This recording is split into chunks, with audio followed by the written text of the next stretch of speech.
everyone, a very warm welcome to the class. I really hope that you guys are doing well.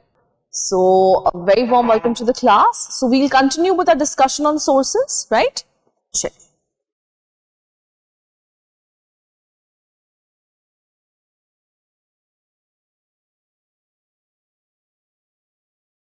Okay.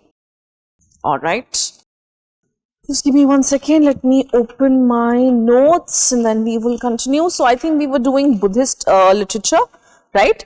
And I had to give you details regarding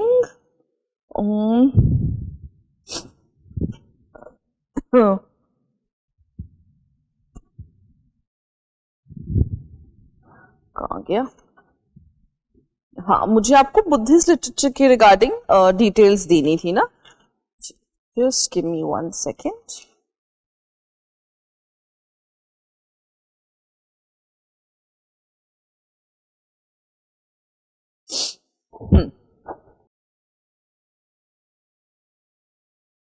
All right. So, what do we have here? So, we have completed. So, we were doing sources, types of sources. Everything was done. Vedas, I told you about the division that was there in the Vedas. The Puranas also done. Dharma Shastras. I was telling you about Buddhist literature, right? And I think, yes, we have done with the canonical literature, right? I had given you details about the Pitaks as well. I had given you details about the Nikayas as well. Now, I'm going to give you details about the non-canonical literature.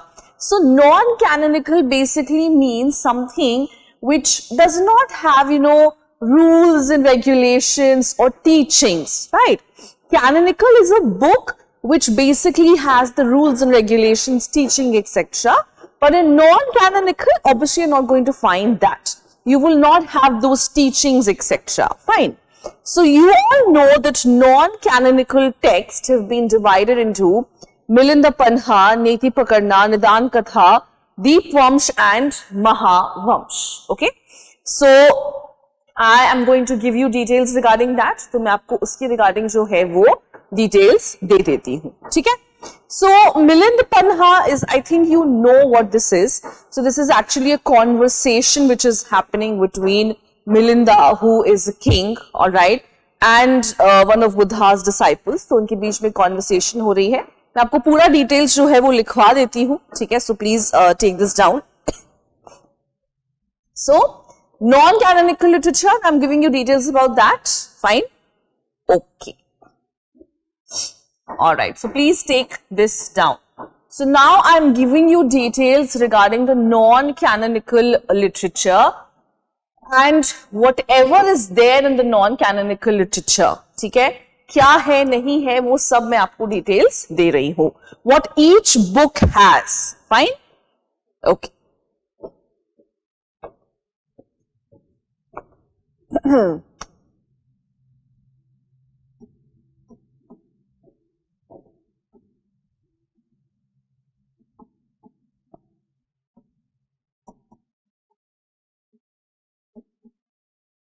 So, what do we have here? We have non-canonical literature. The first one is Neti Pakarna. Fine.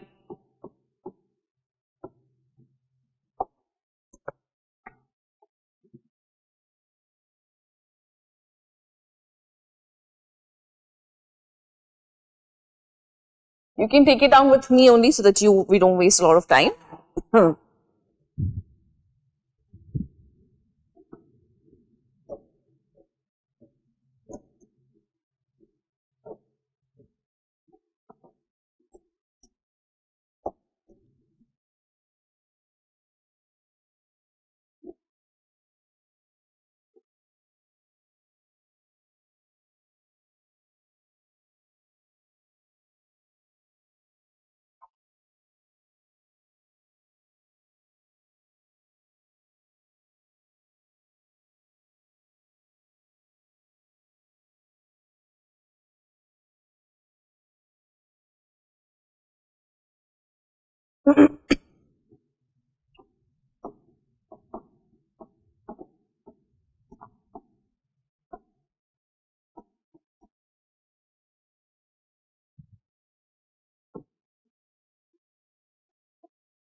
Okay, so the first one is Neki Pakarna.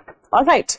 Now, this book basically has details regarding the disagreements that would have been there regarding or, amongst the followers, right? So, we have followers of Buddha, we have them organized in a Sangh, okay? So, there could have been, disagreements among them. If you all remember your class 12 syllabus, you would know that most of the issues that was there, most of the problems that would have been there in the Sangha would be solved through discussions and debate. Okay.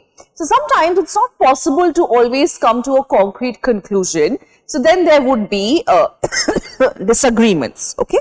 So, also it contains of various methods which has been taught by Buddha's disciple whose name is Katyayana. Please remember that, that is important. Okay. So, now then move on to the next one.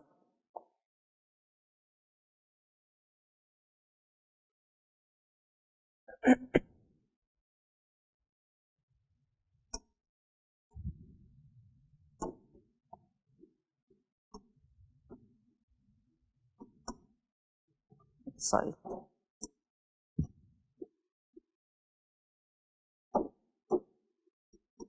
This is visible. Alright. Now we have Nidhan Katha. Okay.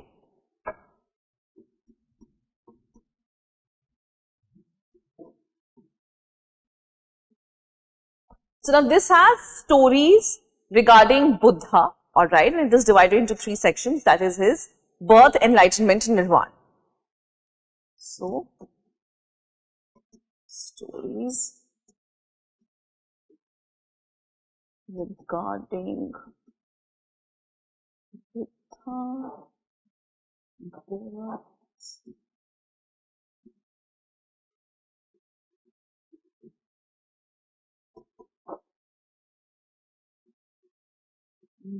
and nirvana. So, what does this basically has? This has all the stories regarding Buddha's life, and these stories are divided into 3 aspects. So, we have stories regarding his birth, how he attained enlightenment, and then obviously his nirvana. Alright. Then we have 2 chronicles, Deepvamsh and Mahavamsh. You all know that they were both produced in Sri Lanka. Alright.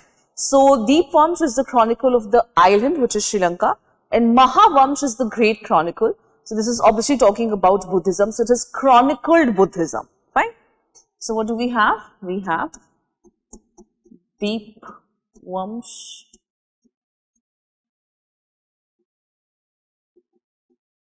chronicle of island,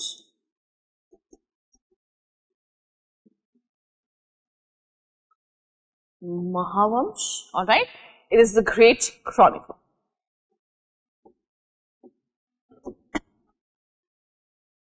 Remember, both have been produced in Sri Lanka, and when we are talking about Chronicle of the Island, which means Chronicle of Sri Lanka, and Mahavamsh, Great Chronicle, basically means Chronicle of Buddhism. So, it is talked about the events or whatever has happened in Buddhism in a chronicle manner, which is in a date-wise manner. Okay, fine. Okay. All right. यहाँ पे जगह नहीं है, दूसरे में लिख लेती हूँ. Now I'm going to talk about Milinda Panha.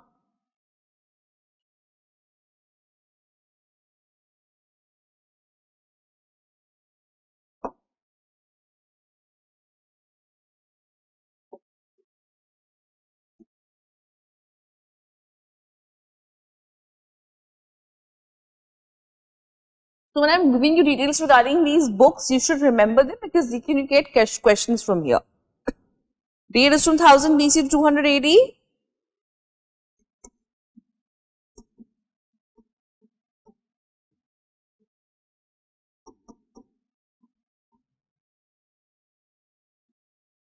Alright, what is this book about? So it belongs to a Buddhist, it is a dialogue between a Buddhist sage 𝐬𝐤𝐸𝐴 and an Indo-Greek king Meander. Okay? Conversation between 𝐬𝐤𝐸𝐴 and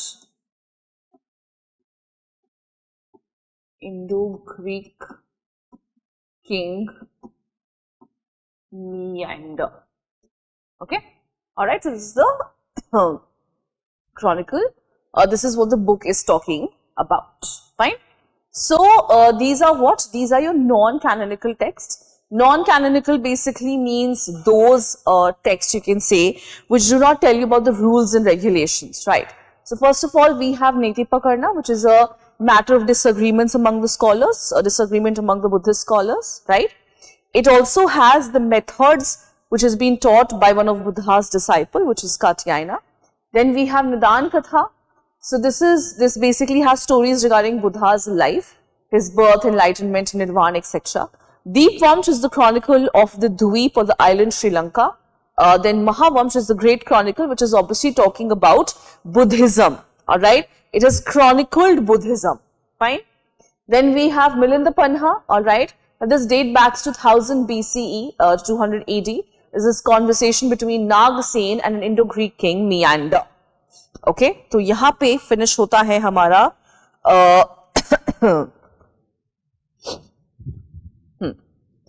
Okay, so here we have finished with what?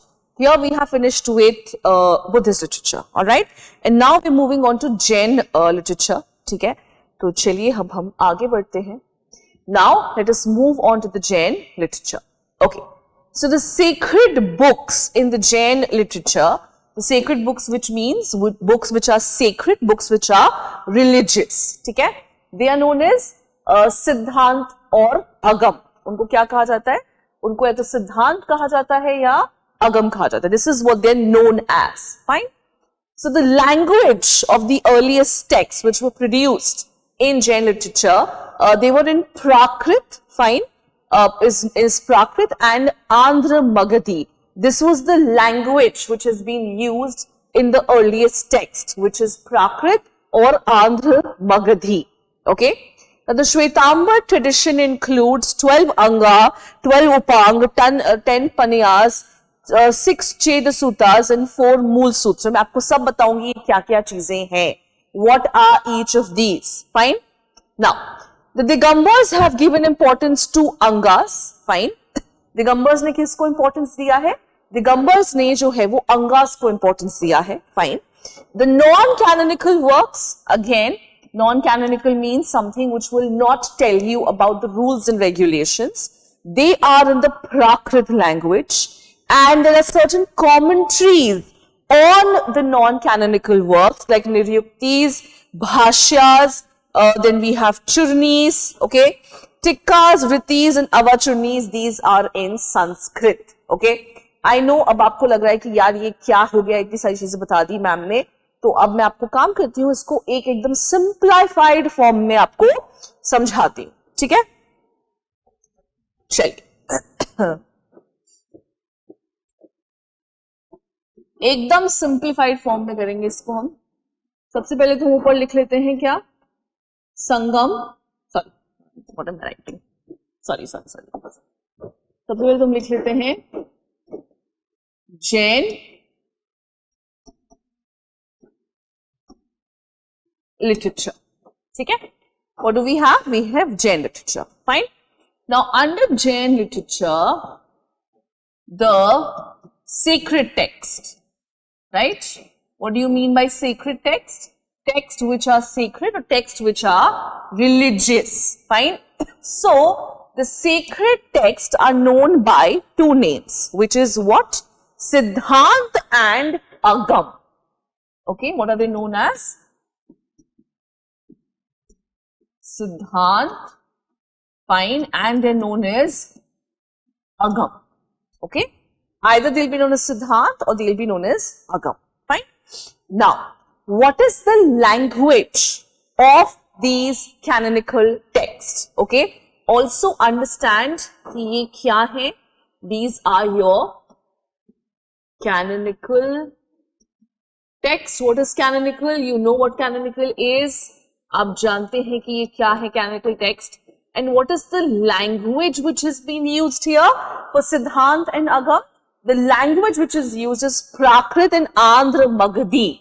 Okay? Prakrit Andhra,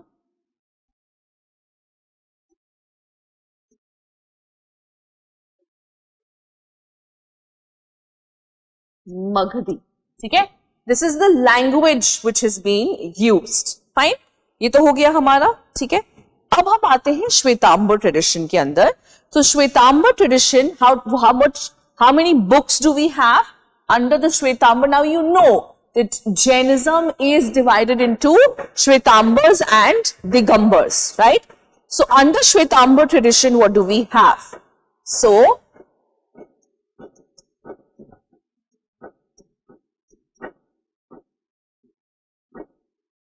under Shwetambar tradition, we have certain texts, all right? तो इसके हम नाम लिख लेते हैं. What text do we have? 12 angas, 12 upangas, fine. 12 angas, 12 upangas, fine. What else do we have? Then we have 10 painas, 6 chedasuttas. मैं आपको ये सब समझाऊंगी guys, don't worry.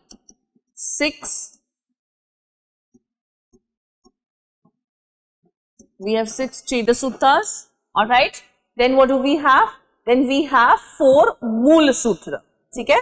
What do we have? We have 4 mool sutra, okay, fine. Now let us see what is there in the Digambar text, fine.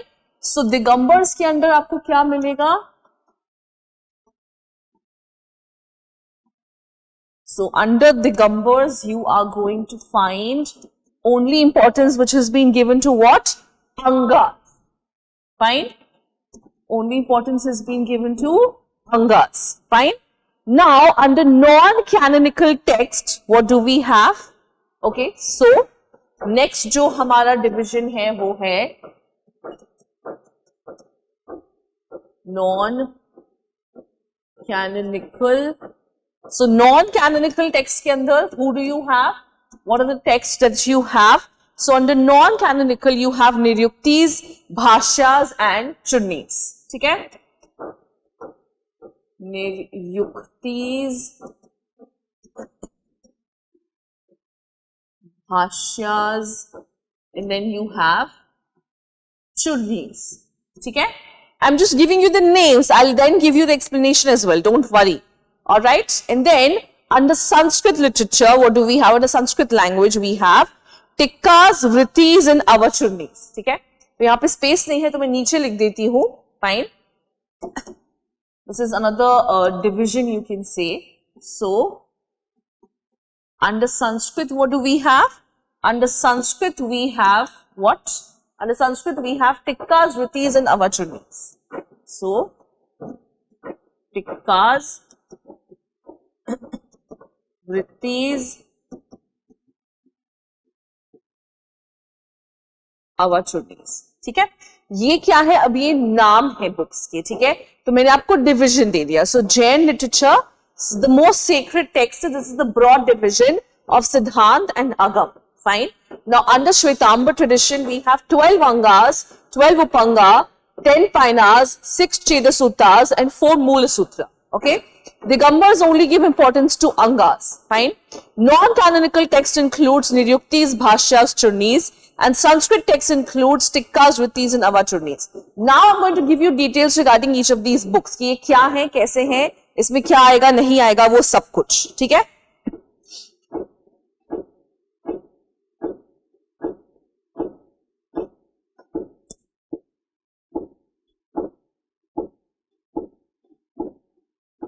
Okay, चलिए. सो अब हम चलते हैं इसके डेफिनेशन की तरफ. Now I am going to give you definition of each of the books which are there, और इन बुक्स का क्या क्या काम है. Everything we will focus on. ठीक है? Alright. So the first book, the first important book that we have is, now I'm going to give you details regarding the book. Okay, so the first book that we have is basically anga बोल सकते हो उसको आप, agam बोल सकते हो. मोर दोनों ही same है. They're used interchangeably. What is?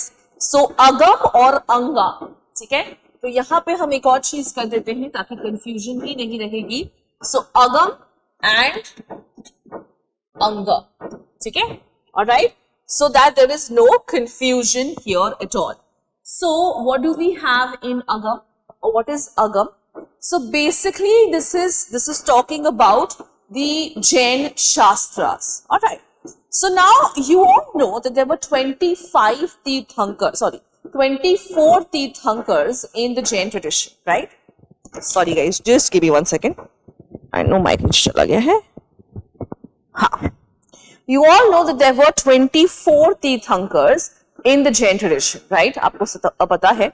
So now, what is your Angas and Agams? These are 45 sacred Jain texts, alright?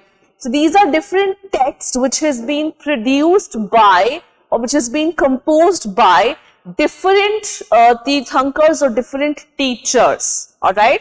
जिन्होंने ये produce किया है, ठीक है? So, okay. Agam, Ga. So what is this? This is 45 sacred texts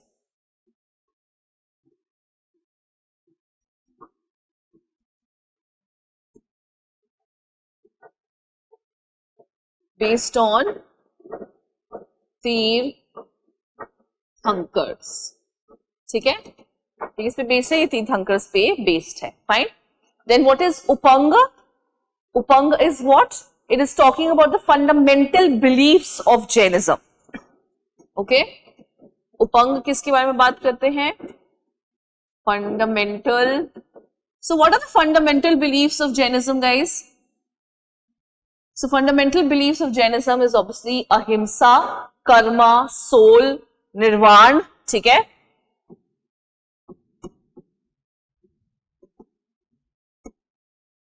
Ahimsa, karma,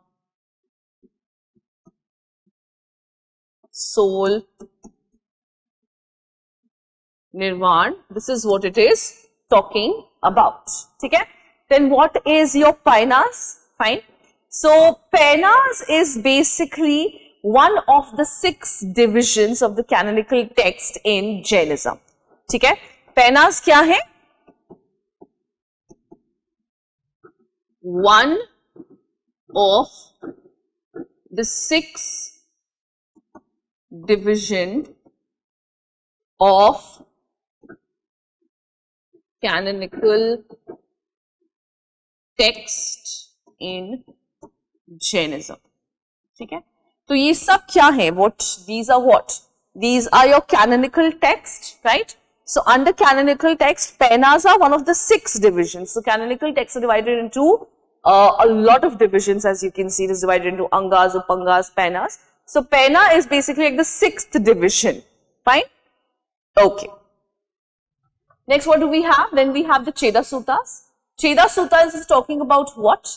It is a concise statement of principle. Okay? So, Cheda Suttas, concise. So, see, Jainism also follows various principles, isn't it? So, this Cheda Suttas will basically tell you all the principles in the most concise manner possible. What do you mean by concise manner? You can say in the most simplified manner possible, right? So, whatever the principles of Jainism is, or whatever principles is being followed in Jainism, that will be told to you in the most concise manner possible, okay? Then what do we have? Then we have Mool Sutra. Let me give you details regarding that.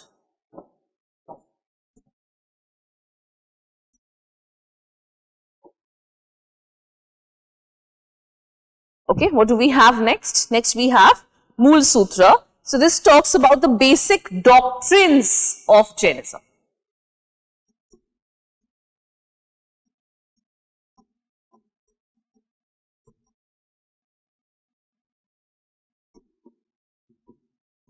Okay, what is this talking about? Basic doctrines of Jainism. ठीक है?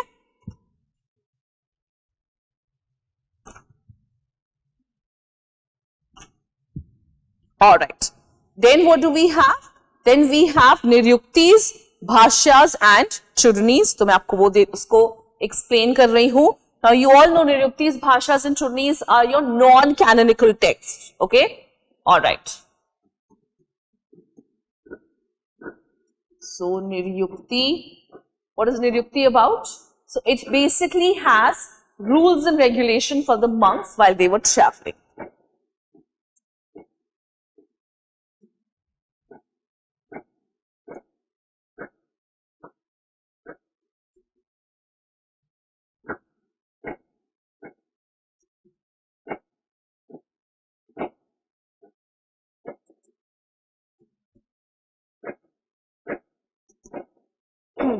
Then bhashyas, these are commentaries on main text. What are the main texts, guys? Agams, Angas, etc. जो मैंने यहाँ पे लिखवाए हैं. So these are commentaries. Commentaries in the sense something which will help you understand the main text. Because see, sometimes it's difficult to understand the main text on itself. Just like we have commentaries on Vedas, right? Similarly, we have commentaries on Jain texts as well. Okay. So then we have churnis. It basically talks about popular ancient legends of Jainism, tradition, etc. Churnis, it basically talks about stories around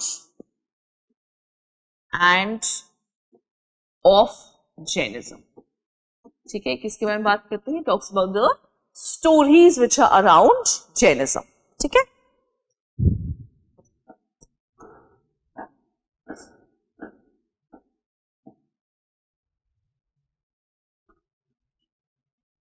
All right. चलिए अब इसके बाद what do we have is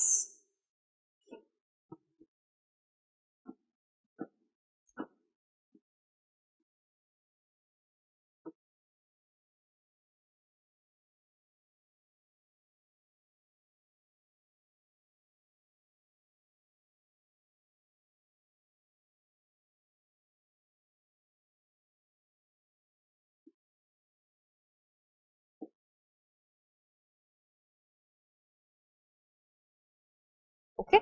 So इसके बाद कौन सा है? Then we have tikkas, vritis and avachurnis. Fine. So avachurni, you already know what this is, right? So this will just be in Sanskrit. Fine. Vriti is basically a yogic practice. Fine. See guys, in all of these traditions, be it Buddhism or Jainism, I think a very important aspect here is that, you should be familiar with the yogic practices. Why? Why do you think it is important that you should be familiar with the yogic practices if you're a follower of Jainism or Buddhism? It is important that you know yogic practices because then only you would be able to meditate that much, right? Then only you will be able to meditate ya paschatap ya penance jo karna hai, leaving everything, leaving your all of your worldly pleasures behind. Then only you will be able to do that, isn't it? So that is why in the Sanskrit text, Vriti, it is basically a part of yoga and yogic practices which are basically very central to the Jain tradition. ये उन practices के बारे में बात करते हैं, ठीक है? And then tikkas are again commentaries, fine. Tikkas क्या है? Tikkas फिर से जो है वो commentary ही है एक तरीके से. So they're just explaining Jain doctrines, you can say, or they're just explaining Jainism per se in the simplest manner or in Sanskrit basically, and they're just commenting on it, trying to explain it in a simplified way but in Sanskrit, okay? And avachurnis, you all know what churnis are, alright? Similarly, we have avachurnis.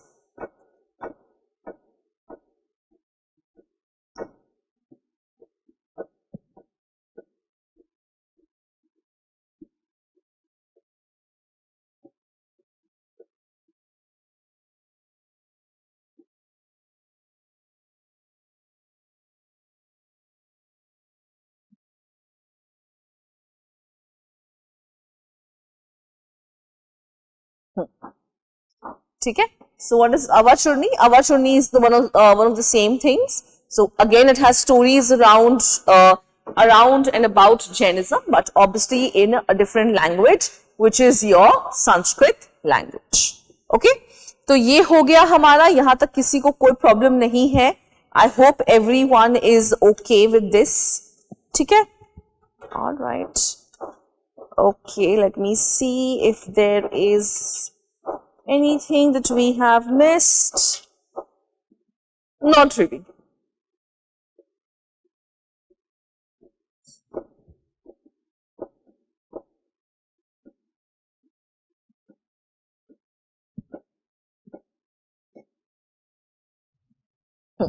Okay, chaliye. Alright guys, so we have finished with Buddhist and Jain literature. Now I will just want you all to write this down quickly.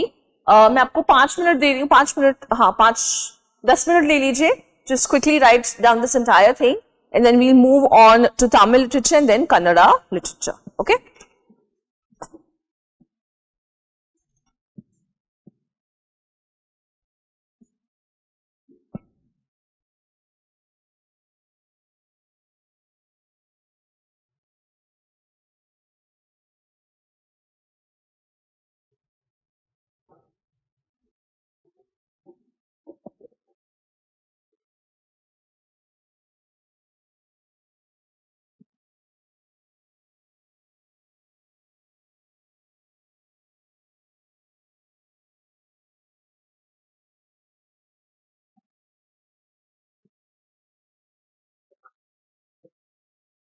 Alright, take your time. Quickly finish this.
Okay, I'm sure this is done.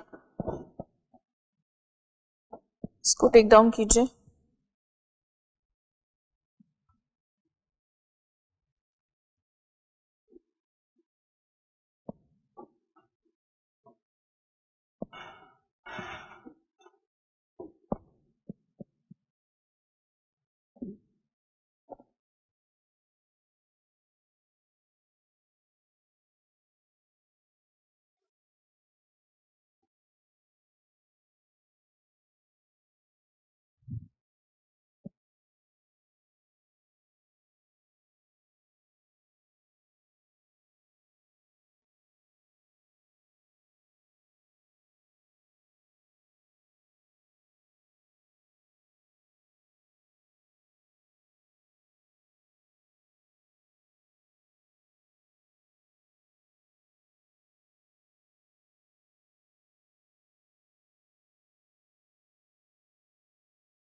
Take this down.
This is done. Okay, take this down.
Quickly, okay?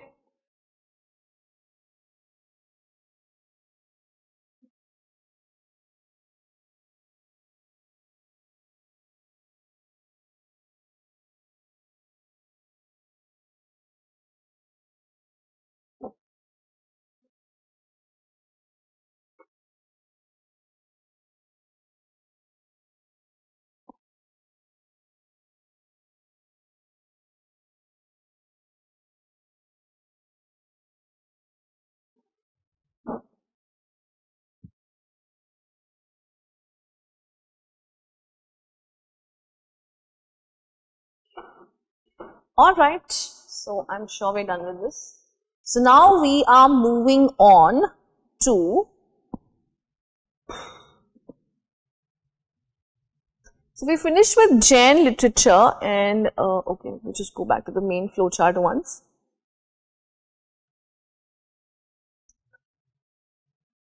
Okay, so देखा जाए हमने तो जो religious literature है that we have finished. Okay, so under literary sources we have finished Vedas, Ramayana, Mahabharata, Puran, Dharma Shastras, Buddhist literature, Jain literature. Okay, now we moving on to the secular ones where we'll be talking about Tamil Sangam, Kannada, Telugu, biographies and foreign writers. ठीक है?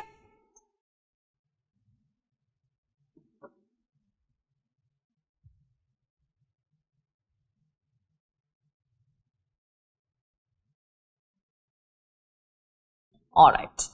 So let us understand what Tamil Sangam literature is. Okay. All right. So what is the reason behind being called Tamil Sangam literature? So it is basically a group of old Tamil texts, you can say, which are collectively known as Sangam. What is Sangam? Sangam basically means an amalgamation, or you can say an intermingling, या कह सकते हैं मिलन. ठीक है? So Sangam basically means, so it is basically old Tamil text, alright, which have been amalgamated, जिनका मिलन हुआ है, to form what? To form the Sangam literature. Okay. So the literature was composed in 3 gatherings. The first one happened in Madurai, the second one happened in Kapatapuram, and the third one also happened in Madurai. This is important that you should know that where have the gatherings taken place and where has the Sangam literature been decided and where has it been composed. Now, it includes 8 anthologies of poems which are known as Ettu Tokai and 9 songs called Pattu Pattu. Now, this is important. Now, Sangam literature is in broad category. It is divided into 2 parts. We have Akam and then we have Puram. Akam is basically talking about war and Puram is basically poetry, public poetry meant for the public mind, which has, love, social life, family life, etc. So it has, poems on general topics which the general public would enjoy. Fine. Now, it has 8 anthologies of poems which are known as your Ettu Tokai and songs, 9 anthologies of song known as Pattu Pattu. ठीक है? और जो poems हैं, alright, so we have the poems here, the 8 anthologies of poem, they are divided into 2 parts. Fine. One part is Akam, the other part is Puram. Now, what is Akam? Akam is war and Puram is public poetry. So, Akam is basically talking about the war scenarios, whatever happens in a war, how it happens, why it happens. It also talks about, some of the people or some of the warriors who have given exceptional performance, जो bards जैसे कि compose करते हैं, ठीक है? And then Puram is public poetry, alright? So, what do you mean by public poetry? Which is something, so it is composed on topics which can be, used or which could be understood or which was, you can say, applicable या कह सकते हो कि ऐसा poem जो हर कोई enjoy करे. General public would enjoy it. Fine? Okay. Now, there are certain Tamil didactic works as well. Fine. So, we have Tiruvallur, we have Tamil epics include Silapadikaram and Mani Mekhalai. Fine. They also include the Sangam literature, also includes the devotional poems of Alvars and Nayanars as well. Fine. And we have Nathu Mani, who basically combined the Alvar hymns in a book called Nalla Hira Divya Prabandhanam. Alright. So, this is what your Sangam literature is. All of these, Nalla Hira Divya Prabandhanam, Silapadikaram, Mani Mekhalai, Tiruvallur, ये सब जो है, ये आपकी संगम literature का part है, ठीक है? पट्टू पट्टू, एटू टोकाई, अकम, पुरम, etc. All of these are a part of your Sangam literature. Fine. So, you have to remember the names here. Okay. So, ये नाम आपको याद रखने हैं. चलिए हम आगे बढ़ते हैं. Alright. हाँ. The work of the Nayanar saints. So, work of the Alvar saints have been compiled in what?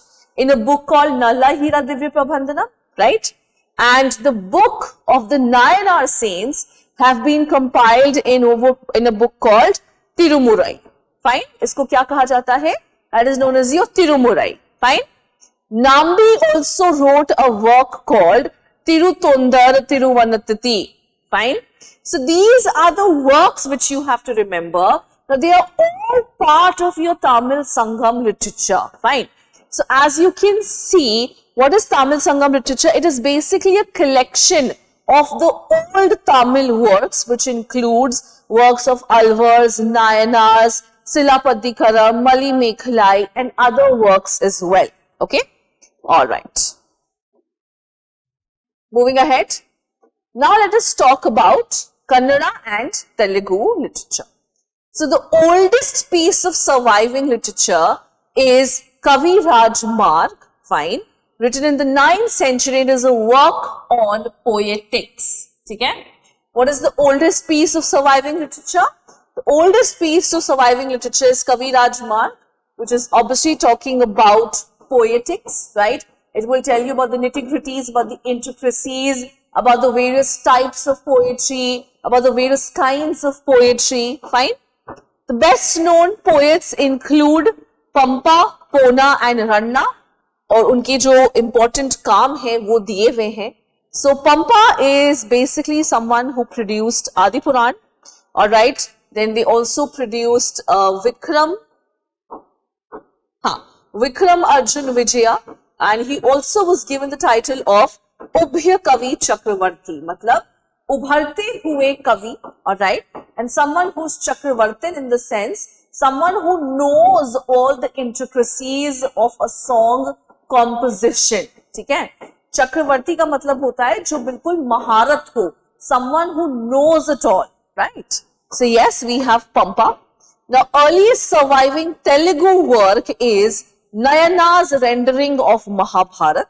So he has written his own Mahabharat, you can say. Not own, but he's written his, अपने तरह का महाभारत उन्होंने लिखा है. ठीक है, तो ये आपको जो है वो याद रखने हैं यहाँ पे.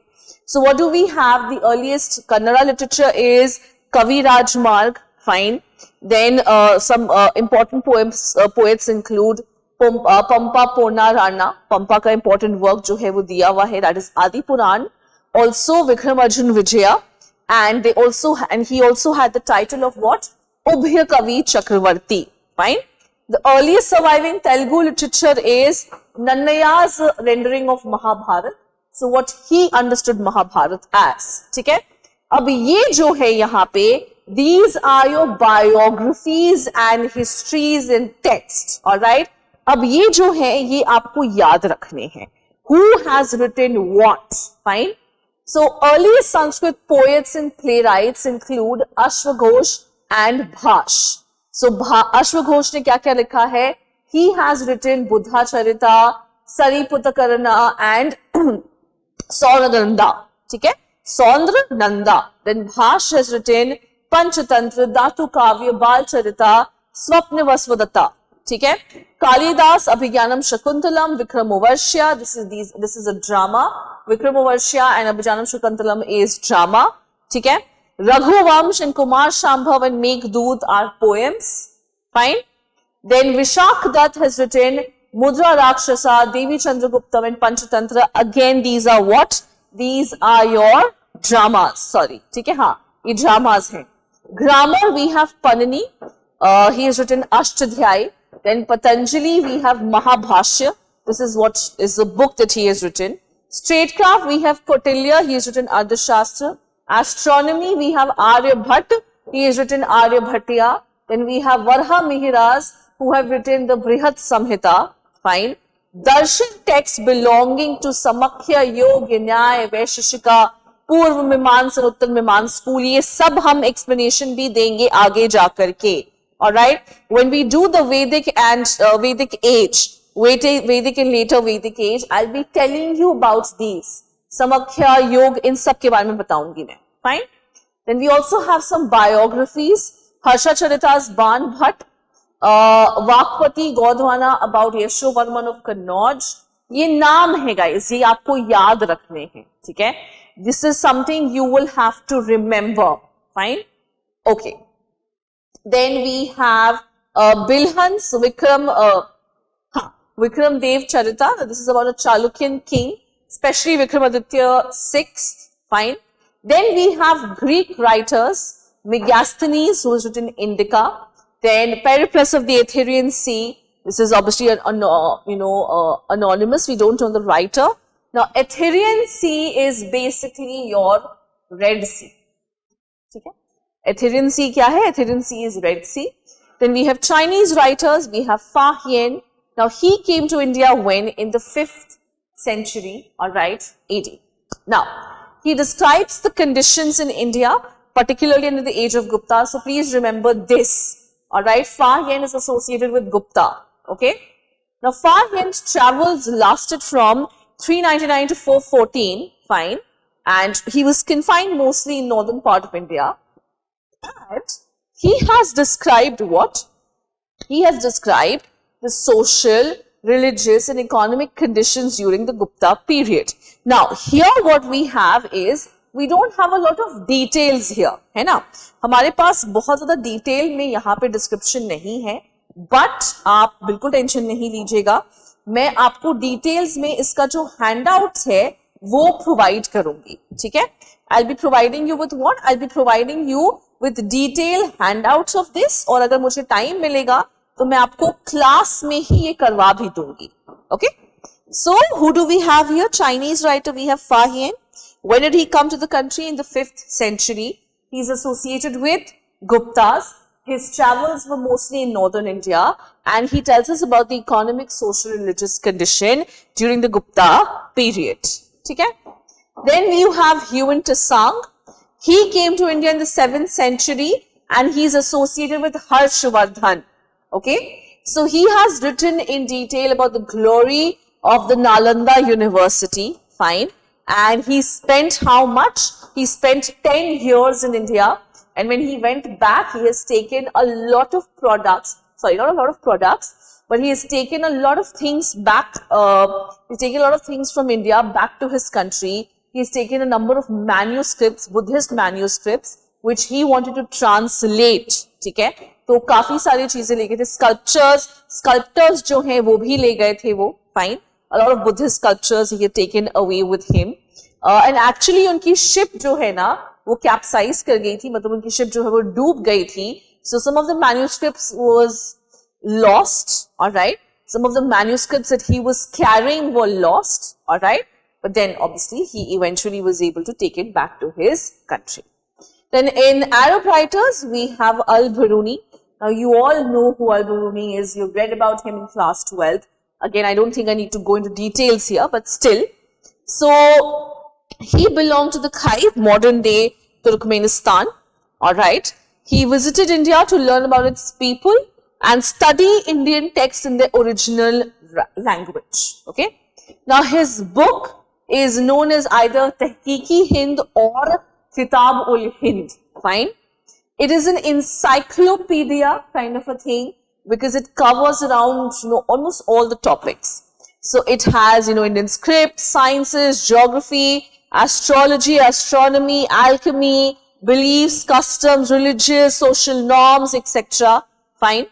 And his work is a valuable source for what? For 11th century India. Please focus on the centuries. Okay? Centuries पे जरूर focus कीजिएगा. ठीक है? All right. Then Persian writers, we have Ferdowsi, who has written Shahnama, and then we have Sadi, who has written Gulistan, and they talk about in aspects of Indian trade. तो guys, आपको ना ये नाम जो हैं वो याद होने चाहिए, ठीक है? You should be able to remember these names, fine? Now, just give me 1 second. Let me fix the mic.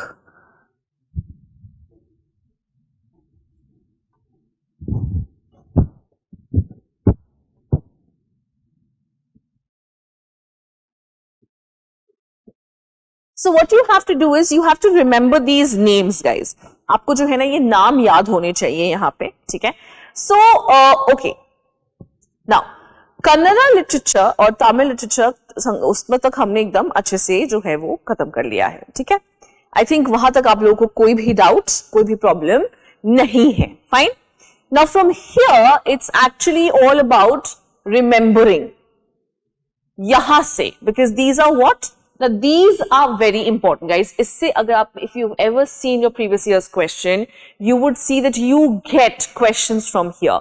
यहाँ से आपको questions आते ही आते हैं, चाहे आप कुछ भी कर लो. So these are something, these are actually very important. So you should remember all of these books, all of these people, what have they composed, how have they composed, everything is important. Okay? All right. So this is all of your learning portion. You should know the name of the book, what is the book about, and who has composed it. Okay? Now, here in foreign writers, I have given you a little bit of details here. Alright, so we have Greek writers of Megasthenes, and then we have Periplus of the Aetherian Sea. Chinese writer, we have Fa Hien, who is under the Gupta age. Alright, and then we have Yuan Tsang under Harshvardhan, talks about Nalanda University. Then we have Arab writers, Al-Biruni, and then we have Persian writers, Ferdowsi and Sadi. Okay, यहाँ पे जो है मैंने बहुत details नहीं दिए हैं, but don't worry, I will be giving you details. Okay, most probably I'll be giving you handouts for this. इसके लिए हो सकता है मैं आपको handouts दे दूं, तो आपके पास इन सब की डिटेल्स जो है वो पहुंच जाएंगी, आप बिल्कुल टेंशन मत लीजिए. ठीक है, चलिए आगे बढ़ते हैं. So we have finished with, okay, let's move on. एक बार हम जरा मेन फ्लो चार्ट पे चलते हैं. So we are done with literary sources, all right? We are done with religious and secular, and now we move on to the archaeological sources, okay? So here we'll talk about some of the main aspects of archaeological sources. ठीक है, चलिए.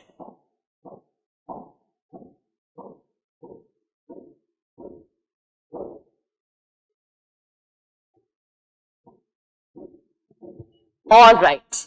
Now, what is archaeological sources? So, can it be described as the study of human history through material remains, right? Now, this material remain can be anything, okay?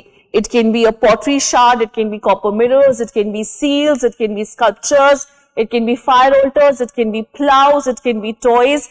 Any material remain which helps you understand a particular time period in history, that would be known as your archaeological sources. ठीक है, उसको हम क्या बोलेंगे? उसको हम archaeological sources बोलते हैं.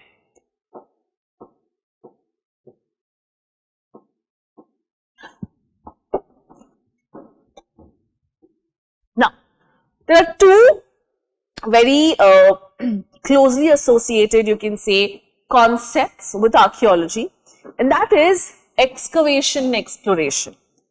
Okay, what is exploration and what is excavation?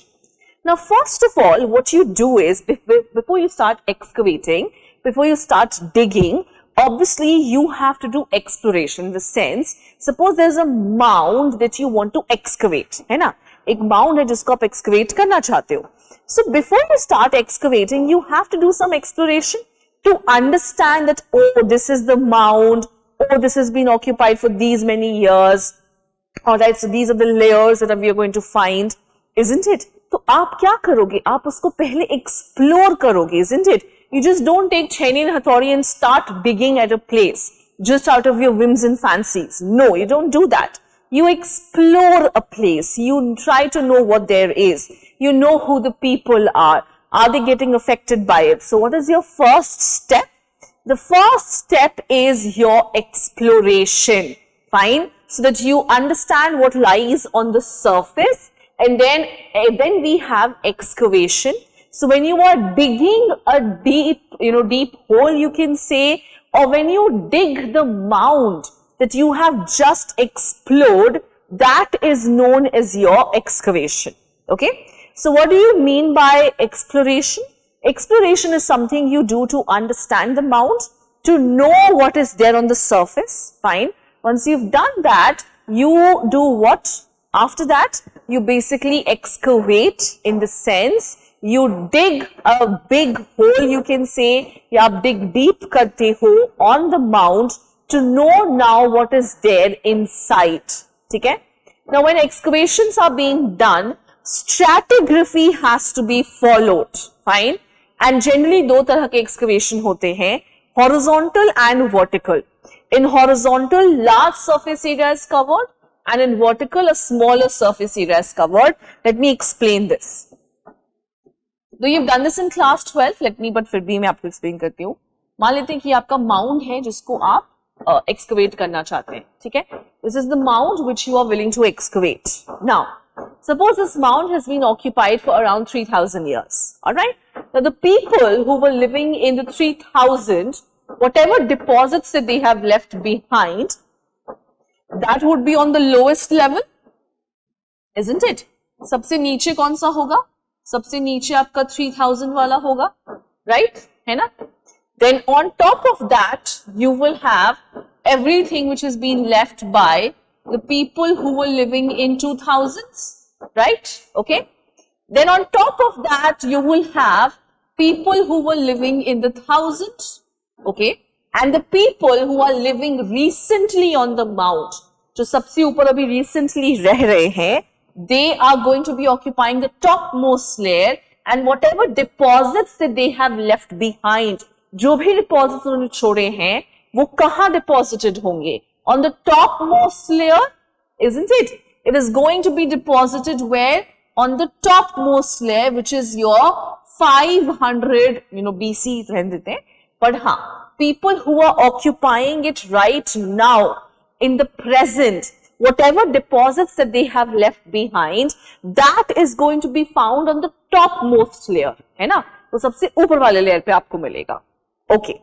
Now suppose when you are excavating this entire mount, fine, when you are excavating this entire mount, what you follow is a horizontal digging. Why? Let's understand. So, if you dig in a vertical manner like this, what you will do is, you are going to mix all the artifacts from different time periods, है ना? आपके सारे artifacts जो हैं, artifacts from 500, from 1000, from 2000, from 3000, they're all going to be mixed, right? And you're excavating a huge area here. So when you're excavating a huge area, a large number of material remains that you have discovered from this huge area is going to get mixed up, fine? Now, it is not always possible to do a carbon-14 dating on all of them. हर किसी पे carbon-14 dating करना possible नहीं है. So, it's difficult. So, if you do what? If you do a vertical dig of a large area, what is going to happen? The artifacts that you will collect from the large area is going to get mixed up. Okay? And when they get mixed up, what is going to happen? You will have a tough time understanding which of them belong to which time period. आपको समझ में ही नहीं आएगा. So your entire exercise will be declared very, very difficult. Plus it will be flawed because you have lost the time period. Okay.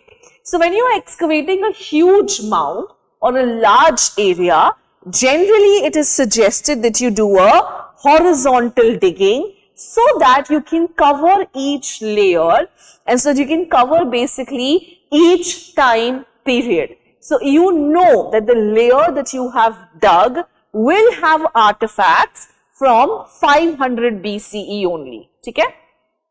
The second layer will have 1000. The third layer will have 2000. So here what is going to happen is, because you're digging in a horizontal manner, whatever artifacts you have discovered, they're going to belong to a particular time period, है ना? And hence, your information is not going to be lost. आपने कोई भी information जो है वो lose नहीं की होगी, first of all.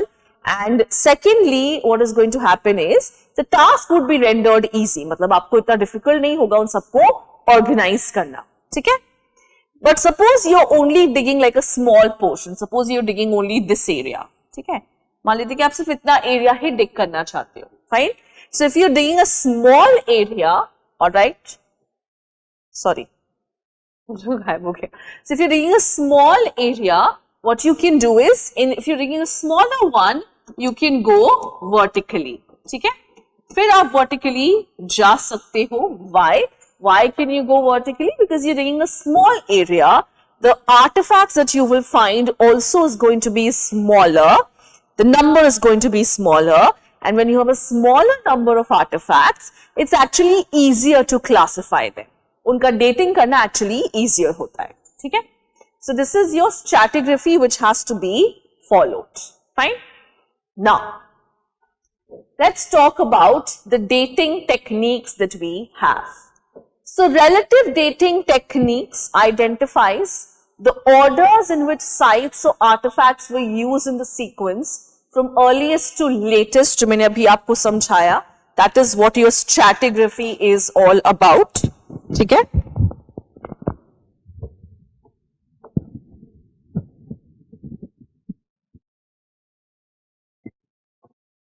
That is what your stratigraphy is all about. Fine. So this is how you do it. Now, the different methods, different dating techniques that we have. So we have carbon-14, we have potassium argon, uranium, thorium, uranium, thorium, then we have thermoluminescence, we have archaeomagnetic technique, etc. Okay? So the term chronometric dating refers to quantitative measurement of time with respect to a given scale in the sense. So the term chronometric means what? So in the term chronometric basically means when you try to identify the exact time period of a certain object, है ना? जब आप exact time period जो है वो पहचानने की कोशिश करते हो किसकी? एक certain object की, ठीक है? In a chronological manner, in a chronometric manner, obviously you have a time scale in the sense like the Gregorian calendar that we follow, that is what is going to be your time scale, fine? But when we try to identify the exact date of something, that is known as your chronometric technique, okay? So चलिए हम different dating techniques को देखते हैं. Okay, carbon-14 is the most famous and the most used method. So carbon-14 can only be used for those components which have carbon components in them. Okay, जिनमें carbon components है सिर्फ उनमें ही use किया जा सकता है. It can only be used in that. The carbon component is mostly found in living organisms, you can say. All right. So for example, like charred grains, etc., can be dated using carbon-14. So what you do is you take the artifact and you see how old the carbon components are. Fine. So when you see how old the carbon components are,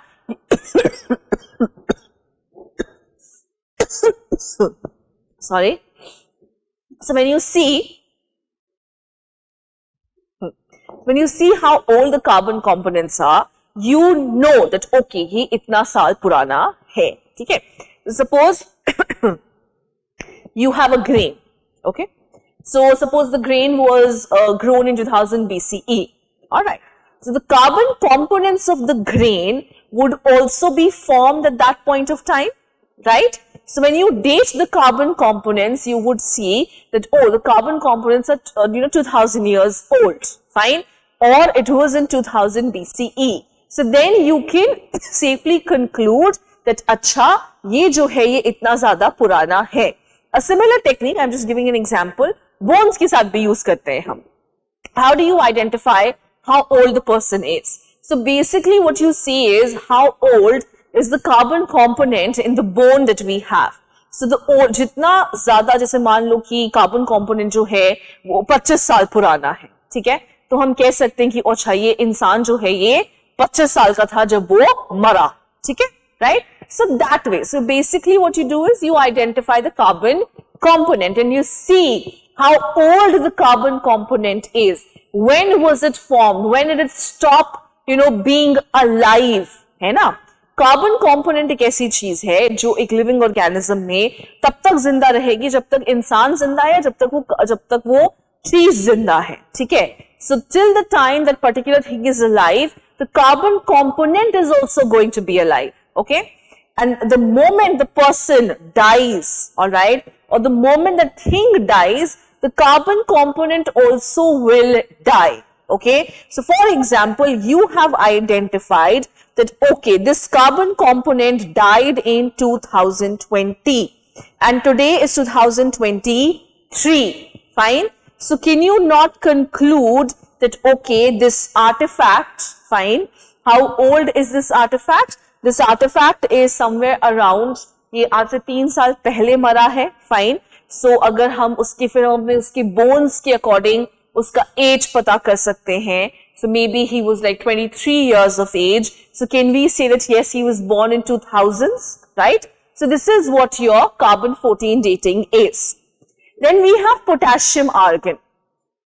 So it covers nearly the whole range of time scale published between dates from 4.5 billion years to 2500 years ago. The potassium argon can be used only in situations where a new rock has been formed. The lavas, stuff, pumice found on the overlying strata at localities that contained culture-bearing deposits in such diverse areas such as Italy, East Africa, Java, are useful for this dating. I'll explain, don't worry. So potassium argon technique. Now, it is particularly useful and it will only be used when a new rock has been formed. What has been formed? When a new, when a new rock has been formed.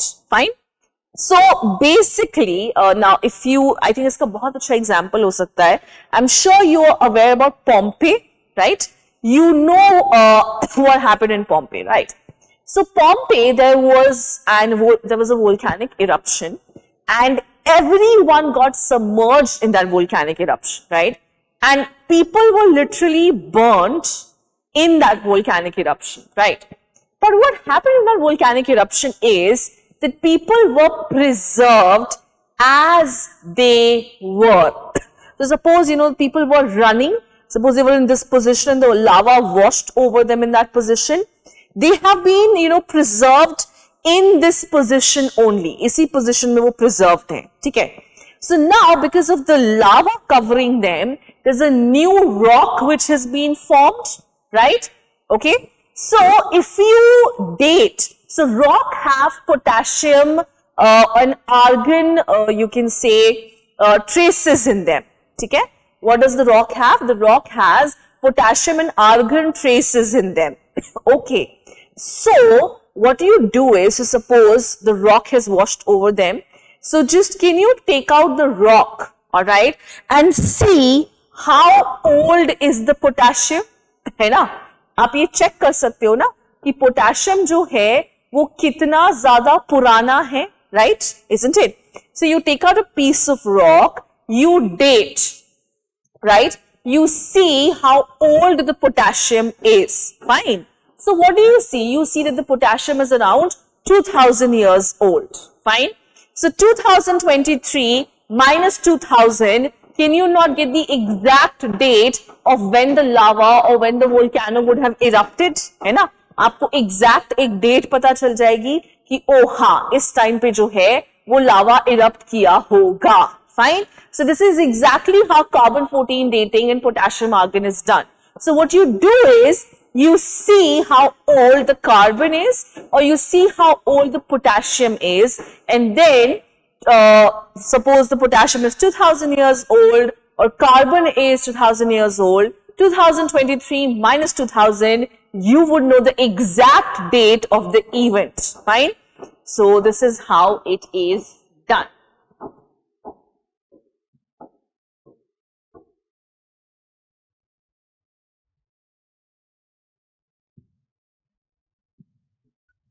All right. Now, there are certain terms which are associated with archaeology.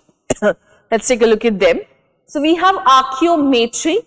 It basically refers to the scientific techniques which are used in measurement. So, whatever scientific techniques that we use in the measurement of archaeological artifacts, that will come under what? That will come under your archaeometry.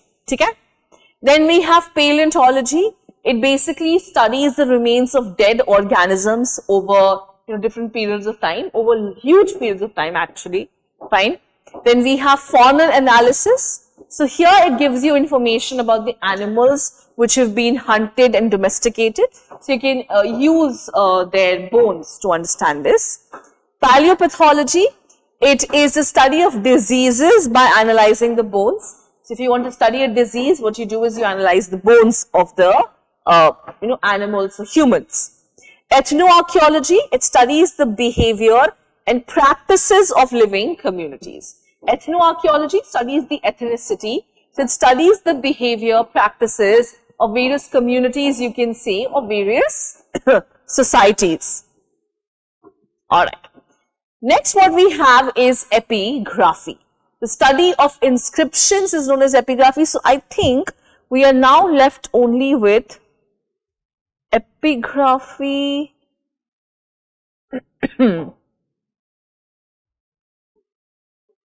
and numismatics. ठीक है, तो एक काम करेंगे हम.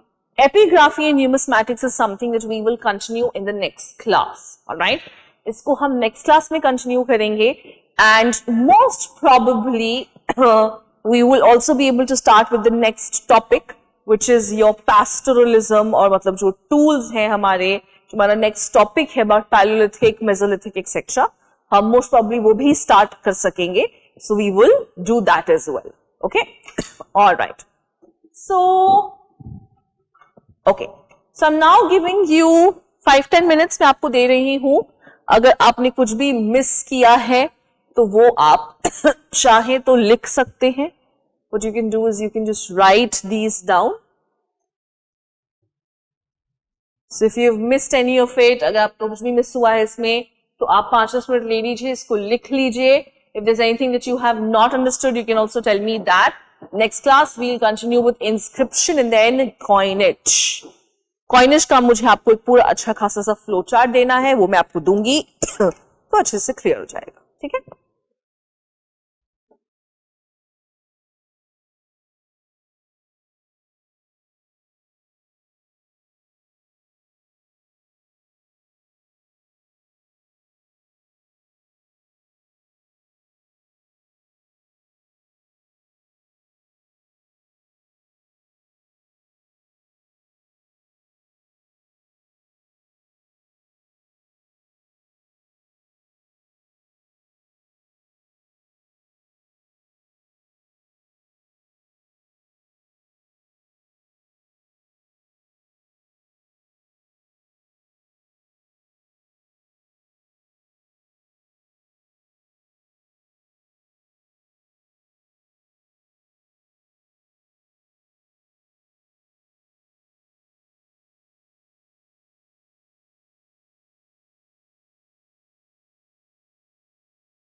Okay.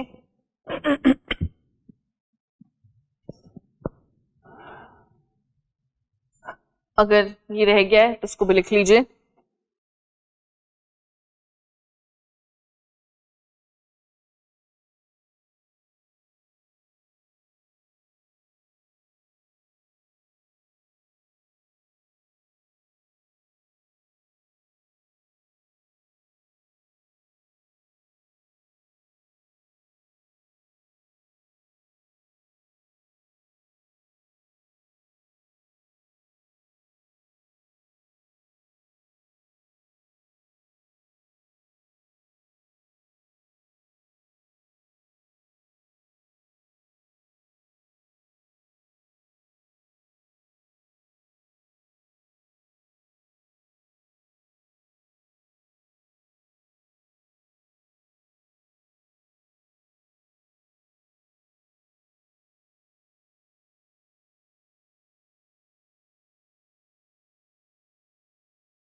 Okay. So I'm sure you are done with this, guys. All right. चलिए, तो we will continue now in the next class. We will finish with inscriptions, ठीक है, और उसके बाद जो है हम लोग numismatics खत्म करेंगे, and most probably I'll be starting with the next chapter as well, which is your Stone Age, basically your Paleolithic, Mesolithic, Neolithic age, ठीक है. चलिए, all right. So thank you so much for joining me here. It was an absolute pleasure to have you all. I will now see you in the next lecture. Till then, please take care. Thank you. If you have any doubts and difficulties, please feel free to join me in the live chat, guys. जरूर join कीजिएगा, आपके लिए आसान हो जाएगा. कुछ भी पूछना है, कुछ भी बताना है, anything. Also, I have not given you a lot of explanation in that biographies and वाला जो page है, उसमें मैंने बहुत explanation नहीं दिया है, because उसमें ज़्यादा कुछ explanation है नहीं. See, you have to learn who composed it, what is in the book, alright, and the name of the book. Fine. Similarly, in Kannada and Telugu literature also you have to do the same thing. Similarly, in Sangam literature as well. Fine. और जो biographies वाला part है, वो उसमें आपको वही करना है, जो भी है biographies, historical text and all of that. Fine. Now, as far as foreign travelers and their literature is concerned, what I've given you is very minuscule details here. But I'll be giving you handouts which will have all the detailed discussion regarding these foreign travelers. Alright, तो वो आपको मिल जाएगा, उसकी आप tension मत लीजिएगा, ठीक है. इसके बाद हम inscriptions और फिर numismatics करेंगे, ठीक है. Alright. So thank you so much, guys, for joining me here. I will now see you in the next lecture. Please take care. Bye.